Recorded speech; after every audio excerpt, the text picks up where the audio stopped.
So I am Sarah Q. I am a vegan health coach, and I'm the owner of Craving Delicacies. For the past 5 years, I've been running this business, and I've been vegan for 7 years. So today we're doing Craving Delicacies, where you satisfy your taste buds with plant-based foods. So an urban delicacy, in my view, is a high-quality, nutrient-dense, plant-based food that can be made in a small urban kitchen, often in the style of classic bodega treats. So my business, Craving Delicacies, I make desserts, snacks, meals, juices, anything infused with cannabis or uninfused, anything for anyone. Pretty much if you have a favorite food, I can veganize it, I can infuse it. And I realized that, like, getting to the core of what I do, it's healthy dishes that hit the spot. So they're meant to be mindfully ingested in small bites, small sips. So that got me to think about cravings. So what is a craving? A craving is a powerful desire for something. So that could be anything. I mean, that could be anything from food to sex, but we're gonna keep it in the realm of edibles today. So we're gonna start out with an exercise. First, if you have a pen or piece of paper or just wanna write it down, type it out, what kind of things do you usually crave? Are you feeling any cravings now? I'll give you 5 minutes to write about it, and try not to suggest anything to yourself, because that's something I find myself doing a lot. Oh, am I hungry? Do I want this? Do I want that? Try to just see what your body wants on its own right now. So it's 12:10. At 12:15, we can look at those things.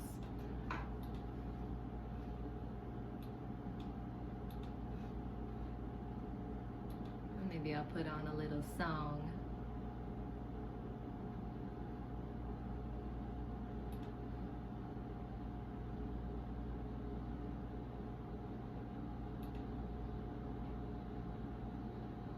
All right, that should be good, right? All right, so what kind of cravings did you come up with? I came up with some interesting ones. Anyone care to share?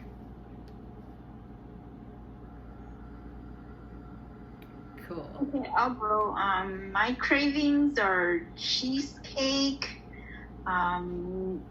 nuts covered with chocolate, Oh yeah. and some childhood candies. Oh yeah. That's funny because I had similarly, I put cheesy and I put cakey. So I think those are where a lot of our cravings come from, is like dairy and sugar and nostalgia, comfort foods. It's interesting to think about because you might not actually want cheesecake in the morning. And you could break it down to a healthier food, like maybe a similarly textured fruit. I'm thinking like durian or something. I don't know, I've been breaking down cravings for a long time. You know, I went vegan 7 years ago, and at first I was just kind of living on the vegan junk foods and the vegan ice cream, Ben & Jerry's. I'm glad they have vegan options, that's awesome. But then I realized this is still junk. Just because it's vegan doesn't mean it's necessarily healthy. So, sorry, there's animals freaking out here. So, yeah, I realized that there's a spectrum of health, and you can do anything from like ice cream, full fat dairy ice cream, to the Ben & Jerry's, all the way down to banana ice cream, which is what we're actually going to make today. So yeah, if I were to suggest some fruit, even if you're not hungry, you'd probably say yes. And if I were to suggest cake, you would definitely say yes. Now that I suggest things, are you experiencing any more cravings? Like, now that I've said we're gonna make banana ice cream, are you excited for banana ice cream? Because that's how my brain works. As soon as there's a food mentioned, I'm excited for it. Yeah, definitely. Nice. So it's interesting how the power of suggestion plays such a huge role on the things that our body wants. And then of course there's addictions at play too. Like, probably everyone living in America has a sugar addiction to some degree at this point, since it's added to everything. Even salty chips have sugar added. It's ridiculous. So our bodies are trying to meet a need, but we may be misinterpreting because we haven't learned proper nutrition throughout life. Like, we learn the the Krebs cycle in biology class, but we don't actually learn what all these fruits and vegetables are and how to prepare them and how to enjoy them. It's just like, oh, salad, kids don't like vegetables, and then we get used to that. Oh, kids don't like vegetables, I'm a kid, I guess I don't like that, without even ever giving it a chance. So, then there's craving feelings. What part of yourself is craving? Sometimes I find if I'm sad, I'll just want to eat because I'm sad, or I'm bored, or I'm lonely, which has been pretty common in 2020. So there's a whole level of emotional eating. Sometimes we feel empty inside, and we try to fill up with food or other things.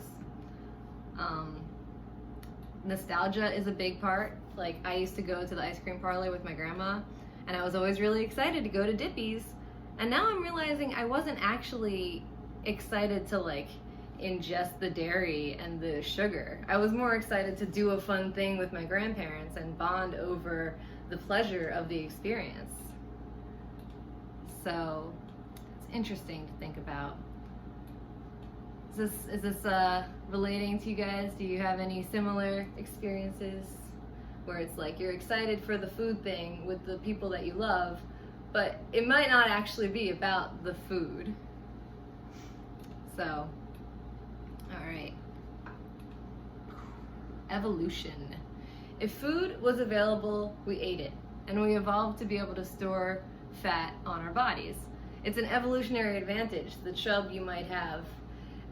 It's problematic now that food is always available, and it's manufactured for addiction, not nutrition. But luckily, our brains are pretty easy to hack. We may be content and then see a commercial or smell the hot donuts from Krispy Kreme, and bam, the growling starts. But we can reverse engineer this and train our brains to want actual nutrients. We can breathe through it. Like if I'm scrolling through Facebook and I see an ad for a new vegan donut place, I may want a donut immediately, but if I just keep scrolling and just distract myself away, like the growling hunger will go away. And then an interesting thing I've found over the years is that as I've started incorporating more salads into my diet, I actually crave greens now. So taste buds do adapt. It takes anywhere from 3 to 5 days for taste buds to adapt. And we can actually retrain ourselves. So that's actually really cool and kind of gives me some hope, because we don't just have to be walking around sugar zombies. 3 days is not a very long time. And if you can just like eat a lot of plants in that time, maybe even juice, then boom, taste buds are changed. So since I started craving colors, I decided to do some research on phytonutrients, the bioactive compounds that can lower the risk of cancer, heart disease, and other diseases. So these are what give fruits and vegetables their colors and why we're drawn to them. For example, red is lycopene, which fights cancer. Orange and yellow, vitamin C and carotenoids, which promote healthy vision and cell growth. Blue is resveratrol, which promotes heart health. All berries repair oxidative stress. Berries are powerhouses of antioxidants. And so are everything that's colored purple. And then white and brown, grains, nuts, and seeds, they keep your bones strong. So none of these needs are met through colored slushies or candies. My food craving breakdown, I've noticed that I tend to either want sweet or salty, and then within that I want crunchy or mushy. Pretty much all of my cravings can be broken down to that. So there's always a healthier version. If I want a cheesy mush like mac and cheese, I could instead do quinoa with nutritional yeast and lemon. If I want a cheesy crunch, maybe I want Doritos or something. I could actually make a cashew cheese and put it over broccoli florets and dehydrate it, and now I've got cheesy broccoli poppers. And they're actually better tasting and better feeling than Doritos. So then if I want a savory crunch like other chips or popcorn, I can do zucchini slices or cucumber slices dipped in avocado, hummus, any myriad of savory dips that you can make with plants. And then there's the mushes. If I want a sweet warm mush like baked goods or apple cobbler, I could instead stuff a date with peanut butter, or stuff a fig with peanut butter, or nuts. Or I could have some oatmeal with cinnamon and baked apples. Like I said, it's a whole spectrum. So obviously raw foods are like the upper echelon of what I want to ingest. But if I want to bake some apples, that's fine. I could bake some apples. I just don't have to go downstairs and get the apple cobbler that they have that's super processed. I can actually have a happy medium and satisfy my craving. So lastly, sweet cold mush ice cream. And today we're gonna make banana ice cream. Do your cravings line up into similar categories? Because I've never really had like meaty cravings. Even if I did eat meat at one point in my life, I was never like, oh yeah, what I want is to tear into some wings. I'm having a craving right now, even though it's 9 o'clock in the morning here. That broccoli cashew cheese thing that you said, all of a sudden my belly was like, It's interesting. You picked really up good on that. So maybe you might need some of the nutrients found in broccoli or cashews. I actually have some of those made right now, and I kind of want some too. They're infused though, so it might change the course of this class.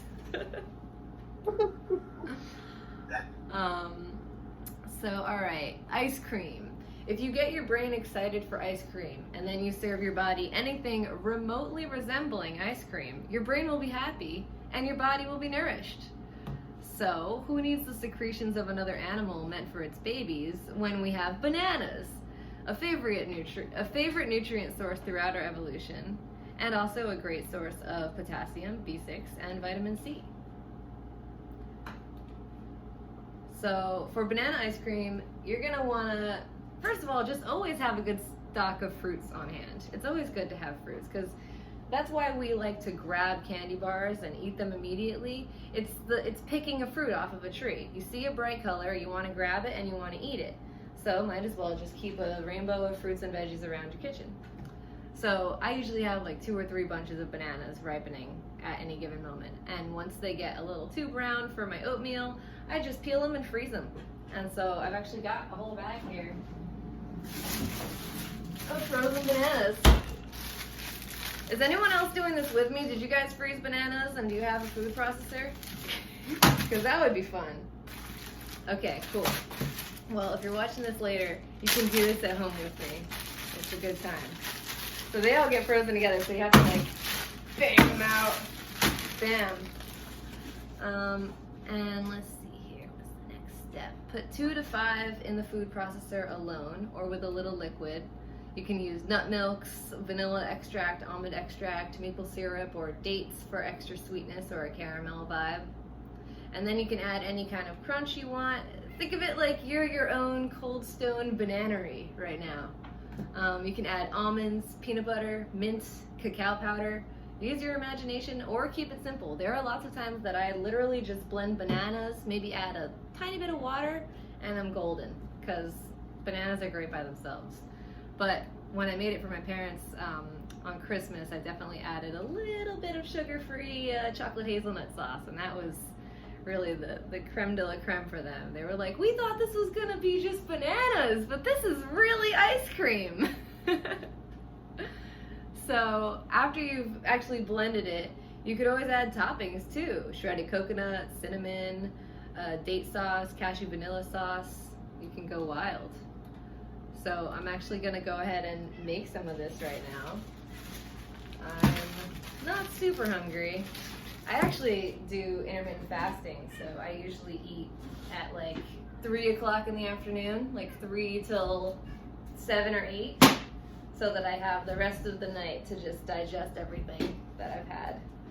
And been doing that for about 1.5 years. It feels really good. I've always considered myself someone who eats like a bird, and this allows me to eat more when I am in my eating window. So even though they're frozen, I cut them up with my super sharp knife. And maybe I'll add another banana. I have a 3 banana ice cream here.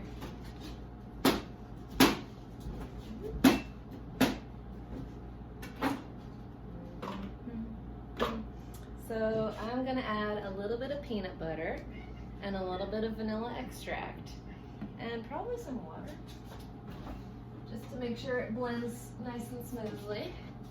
You gonna come out, peanut butter? There you go. Join the party. All right. And just a dash of vanilla, because I always loved vanilla ice cream. I was that kid that always got the vanilla ice cream cone with the rainbow sprinkles. Now instead of rainbow sprinkles, I just eat many fruits. Okay. This thing's gonna be wild. Might need some more water for that.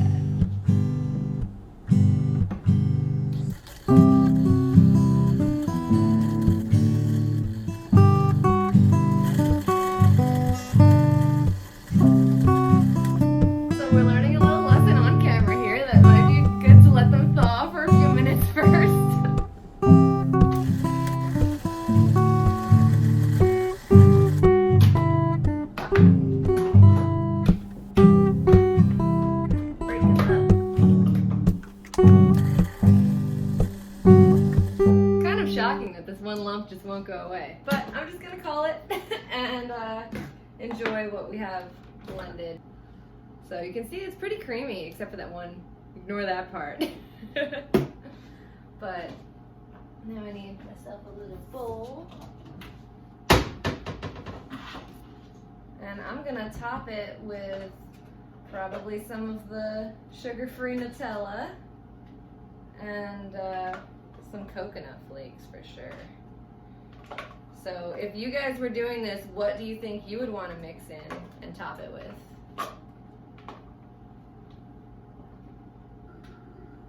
I think for me, I definitely want to put some sort of nuts in there, maybe some pecans. Mm-hmm. I actually have pecans. I'm like, maybe I should put those on top. That would be yummy.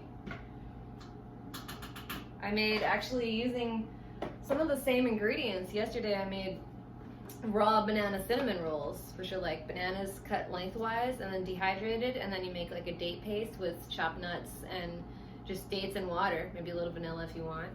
And you put it along the bananas, then you roll them up and you sprinkle more nuts on top. Oh my gosh, I was gonna try to save some for today to show you, but they were too delicious. The craving was satisfied. So here we've got our little bit of ice cream. I'm gonna put some coconut on it.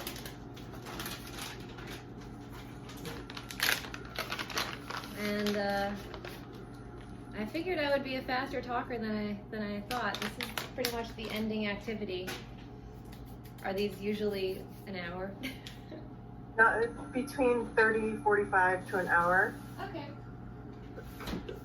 This stuff But, is so good. but thank you for showing this, because I don't think people realize how easy it is to make plant-based or vegan ice cream. You know, they think that they have to go without these things. And I remember the first time that I tried what you are making here, and I was like, what is this deliciousness? Yeah, I was expecting kind of a letdown, like, okay, yeah, it's gonna be like a smoothie, but it's ice cream.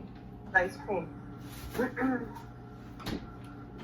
And I think that for me, myself, that's the best thing about, you know, being vegan or going plant-based, is all the excitement every day, trying new foods and recipes and different things. It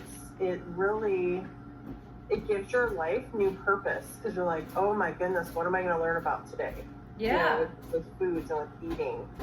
Yeah, I saw something like 99% of the food on this planet is plants. And people just get so hung up on that 1% of adding milk to everything, adding eggs to everything, and it's just not necessary. And then once you're in the plant life for a while, you see that even adding oil isn't necessary. Like, I stir fry my onions with water because I don't need to use oil. So now that looks like a true treat. Oh my goodness, why can't you be here right now? Right? I feel like it's time to break my fast. Let's try this. Yep. Oh my god. Well, obviously we know the banana Nutella flavor combo. It's a 10. So, whenever you next have a bunch of bananas laying around just going brown, I recommend popping them in the freezer. You never know when you're going to crave ice cream. And usually it takes a lot less time to blend them up, especially if you just leave them out for like 5 minutes beforehand, which I will do next time. But that's one thing I didn't know, like, to have a bag of banana, because I remember the first time that I was like, oh, just throw these bananas in the freezer without peeling them. I tried that and it did not work. It does not work. You have to peel them. You must peel them. Like I said, it's always a learning lesson every day with plant-based lifestyle. Yeah, because there's so many different plants and they can all be treated differently, prepared differently. It's wild. And I remember when I went to my parents for Thanksgiving, they had a bunch of brown bananas, so I froze them. And then when I went there on Christmas, they're like, why did you leave a bag of frozen bananas? I was like, here's why, and I made them the ice cream, and they loved it. So now that's like a permanent installation in their freezer for whenever I come through. This is amazing. I wish I could share it with all of you. Yes, thank you for doing this. Thank you for sharing this morning. Gia, did you have anything that you want to ask or say? Thank you for the tip. I never actually know about, using frozen bananas to make ice cream. I love ice cream, so that's a really good idea. Definitely going to try it. Yeah, no problem. And if you want to follow me on Instagram, you can go to Urban Delicacies or urbandelicacies.com. I'm always creating fun foods, posting about it, and sometimes they're magic, sometimes they're not magic. You know, you never know what you're going to get. So. Yeah, definitely. Thank you. Thank you. All right. Well, I think that's it. I'm good. I'm gonna enjoy this ice cream. Thanks everybody for watching. Thank you, Sarah, for your entertaining this morning. It was definitely worth getting out of bed for. Oh, yay! Hi, this is Editing Sarah, and I realized that in all of my nervousness teaching that class, I totally forgot the last slide of my PowerPoint where I was comparing creams. So let's compare creams, okay? Ice cream versus banana ice cream. Banana ice cream is lower glycemic source of sugar, so you get the energy without the crash. You get the fiber, which is the flying broomstick of the body, sweeping everything out. Very important. There's no dairy or casein, the highly addictive cancer-inflaming animal protein that must be avoided at all costs. There's no fat, unless you added nuts, which are way healthier and a lesser fat source. There's no cholesterol, also a very dangerous substance we make enough of in our body and don't ever need to consume. The risks and rewards are clear. Your body wants sweet cold mush? Give it plant food, don't poison it. Have a great rest of the day, everyone. Thanks so much for watching.